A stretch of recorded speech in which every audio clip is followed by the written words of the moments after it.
Vídeo número 22 de 365. Hoy os traigo un ejercicio que les enseñé a los chicos de mi academia digital. En este ejercicio intentamos descubrir cuál era el denominador común de las épocas más infelices y de las épocas más felices que los alumnos de la academia habían tenido en el pasado. Les pedí en concreto que pensasen al menos en 3 de estas épocas, 3 épocas muy felices y 3 épocas muy desgraciadas o muy infelices, que escribiesen intentando ser muy concienzudos a la hora de recordar exactamente los matices y los detalles de aquellas épocas. Y después, una vez escritos esos 3 ejemplos, esas 3 épocas como mínimo, que luego algunos se esforzó bastante más y llegó a las 6 o 7 épocas distintas. En principio con 3 ya es más que suficiente. Y una vez escritas era cuestión de leerlas un par de veces, esas descripciones, e intentar encontrar un denominador común. Si había más de uno, pues más de uno. Pero intentar encontrar uno que fuese común en ambos ejemplos. O sea, un denominador común en esas diferentes épocas de infelicidad y un denominador común en esas diferentes épocas de felicidad. No era por mi parte un ejercicio capcioso intentando confirmar alguna de mis teorías. Lo hice además con mucha curiosidad por saber qué había sido el factor que había determinado una época feliz o una época infeliz en diferentes personas de toda índole, como tengo en mi academia. Los resultados fueron muy sorprendentes. Yo esperaba encontrar ahí, la verdad, esperaba encontrar algún tipo de denominador común que evocase alguna especie de vacío o cuestión existencialista, entendiendo por ello quizá la falta de rumbo, la falta de objetivos, la falta de metas, algún fracaso notorio que hiciese dudar a la persona de si estaba siguiendo el camino adecuado, pero no salió nada de esto. Nada de esto. Y además, los 2 ejercicios se comunicaron entre ellos, ya que el denominador común entre épocas felices y épocas infelices era el mismo. O sea, iba exactamente de lo mismo. Fue una sorpresa y la verdad es que me encantó ver los ejercicios y ver las conclusiones a las que llevaban. Y ahora te estarás preguntando, bueno, ¿cuál era ese puñetero denominador común del que nos estás hablando? Bien, tanto en épocas de máxima infelicidad como épocas de máxima felicidad, el denominador común que reinaba sobre esos ejemplos era la calidad del entorno con el que convivía cada una de estas personas, entendiendo por entorno familia política, amigos, compañeros de trabajo y, por supuesto, pareja. Fue muy revelador. La verdad es que no me lo esperaba, quizá porque yo, al ser una persona introvertida con un círculo de gente cercana realmente pequeño y estrecho, pues no fui a caer en que pudiera ser esa la explicación. Pero cuando leí los ejercicios y vi sus conclusiones finales, la verdad es que todo me cuadró mucho, porque realmente también en mis épocas de máxima infelicidad, en algunas de ellas, pero no en todas, sí que no es un denominador común en mi caso, sí que había un margen de mejora muy grande en esta cuestión. En una ocasión fue porque la pareja con la que estaba, pues dejaba mucho que desear, la relación en sí fue realmente un tormento. En otra de ellas era porque mi entorno más cercano de amistades, sobre todo, se fueron a vivir lejos de mí y no tenía con quién quedar. Así que ahí sí que había también una cuestión que se representó en el ejercicio que recomendé o que mandé a hacer a mis alumnos de la academia.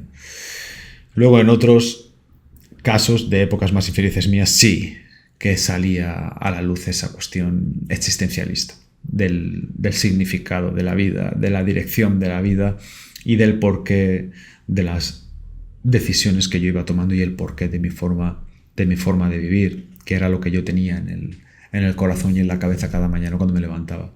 Pero sí que, de nuevo, la cuestión del entorno la cuestión de las relaciones personales estaba presente también en otras épocas infelices de mi vida y también en otras épocas felices. Recuerdo también, allá por mis 19-20 años, llevaba una vida mucho más simple, donde no hacía nada, prácticamente nada de lo que hago ahora, pero uno de los momentos más geniales de la semana era cuando quizá venían amigos míos a casa y veíamos un partido de fútbol por la tele y luego jugábamos al Pro Evolution Soccer, era un videojuego de fútbol de la época.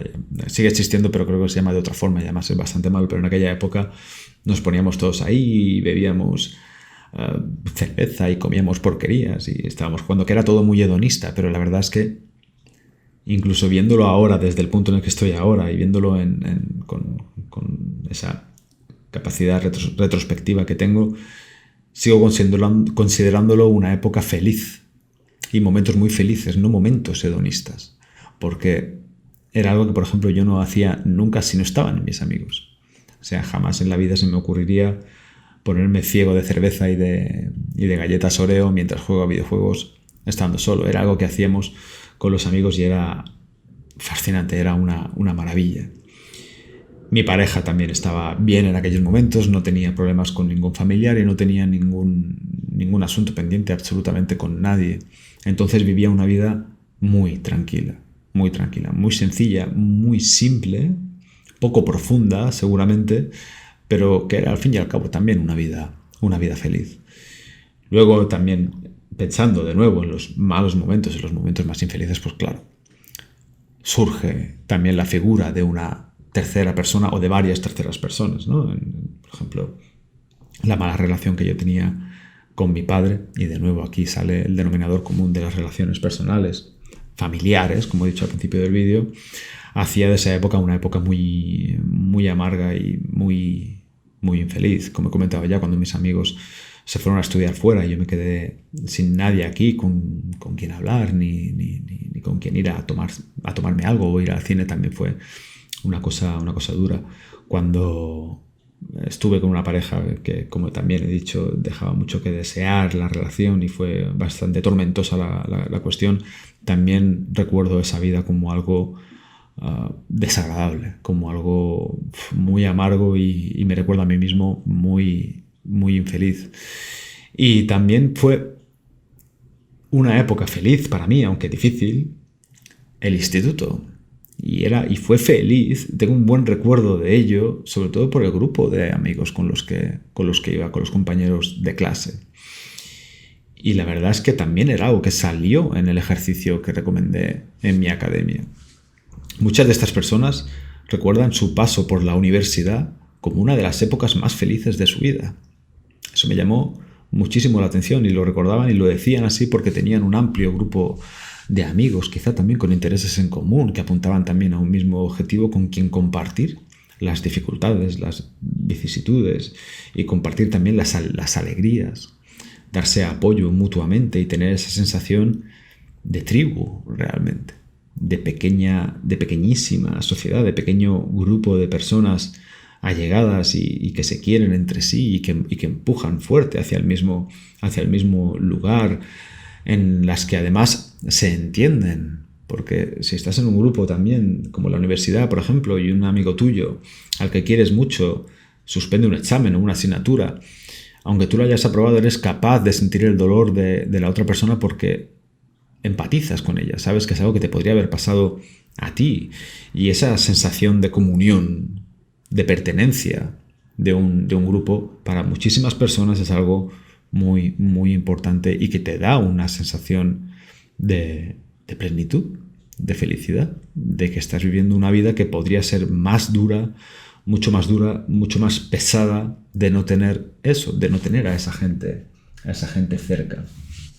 Y como he dicho, en mi instituto, pues la verdad es que yo me lo pasé muy bien, sobre todo por los amigos que tuve. Incluso recuerdo en mi paso por la Academia de Policía local de aquí de las Baleares, que fue un coñazo. La verdad es que fue una mierda por todo el sistema de politiqueo que había ahí, sobre todo el tema de los pelotas, que yo lo llevaba muy mal. Yo me llevé muchas sanciones por tener jaleo con estos pelotas y me pusieron muchas faltas de disciplina por varias discusiones y peleas y tal. Pero la verdad es que aún así, pese a todo ello, pese a lo costoso que fue, pese a la circunstancia que era muy adversa para mí, ya que íbamos muy mal de dinero en casa por ese momento y yo no podía trabajar porque estaba todo el día metido en la academia, pese a todo ello guardo un muy buen recuerdo por las 2 o 3 personas con las que realmente pude crear una conexión y una relación personal. Solo por esas 3 personas, o por ese tiempo, por esas conversaciones, por ese compartir el dolor, por ese compartir las alegrías, guardo un grandísimo recuerdo de ello. Así que es vital, chicos, importantísimo que vigilemos, que vigiléis vuestro entorno, las personas que lo conforman, las personas que están cerca de vosotros, que vigiléis realmente qué quieren para vosotros y qué queréis vosotros para esas personas también. Y si tenéis a alguien cerca que aún pudiendo no hace cosas buenas por vosotros, que aún pudiendo daros una vida más fácil os la da más difícil, que aún pudiendo ayudar y colaborar con vuestra felicidad, parece colaborar con lo contrario, con vuestra infelicidad, no esperéis demasiado, porque ya habéis visto que es uno de los denominadores comunes entre muchísimas personas para vivir una época feliz o una época muy, muy, muy infeliz. Así que no os andéis con medias tintas. Está claro que todo el mundo tiene derecho a una mala racha. Yo he tenido malas rachas muy, muy, muy largas y muy jodidas en mi vida, pero nunca le he hecho daño a nadie, ni he consentido tener a alguien cerca sabiendo que estoy haciendo de su vida algo peor. Incluso en mis peores rachas siempre tenía un hilo de energía para una buena palabra, para un buen gesto, para una pequeña ayuda, para una consideración. Así que no creo que sea una buena excusa para mantener cerca a alguien que está haciendo de vuestra vida algo peor. Y tampoco nosotros tenemos excusa para estar en la vida de otra persona sabiendo que la estamos empeorando, sabiendo que no estamos colaborando para que esa vida sea mejor, para que no sea una vida más feliz, más plena, más sencilla, más dulce, más suave. Yo tengo ese principio muy arraigado en mí. Si el día que yo sepa o me esté dando cuenta de que no estoy sumando a la vida de una de las personas que tengo cerca de mí, pero lo primero que intentaré es arreglar esa situación. Pero si no puedo, si pese a mi esfuerzo no puedo o no me sale, no sale de mí hacerlo de una forma natural, de forma que lo puedo hacer siempre, yo seré el primero que ponga distancia entre mi persona y la otra. Y será así seguro. O sea, la vida ya es demasiado difícil, complicada. Es que es así, la vida tiene cosas maravillosas. La vida es la hostia. A mí me encanta vivir, pero eso no quita que piense que la vida es difícil. Es que basta echar un vistazo, caray. Basta echar un vistazo al mundo, al funcionamiento real de la vida, a las personas y a cómo viven para detectar que la vida no es fácil. La vida no es fácil, la vida cuesta, la vida pesa. La carga del ser es grande. Pues más razón aún para no tolerar que alguien haga esa carga más pesada. Y más razón aún para pensar en aliviar la carga de los demás, o por lo menos como mínimo serles neutrales, pero jamás restarles, jamás añadir peso a esa carga. Nada más, este es el consejo que yo os doy y que también sería interesante recomendaros que hicierais el ejercicio que recomendé a mis chicos de la academia. Pensad en esas 3 o 4 épocas más felices que tuvisteis en el pasado, describidlas bien, con todo lujo de detalle, durante medio folio o un folio entero. Luego leed las diferentes etapas e intentad encontrar un denominador común. Y haced lo mismo con las épocas más infelices que hayáis tenido en la vida. Seguramente, con toda probabilidad, encontraréis el denominador común que encontraron mis chicos sin duda alguna. Lo vais a encontrar y veréis cómo el entorno tiene mucho que ver. por la infelicidad, pero gracias a Dios también por la felicidad. Así que ahí está. Nada más. Nos vemos mañana, seguro.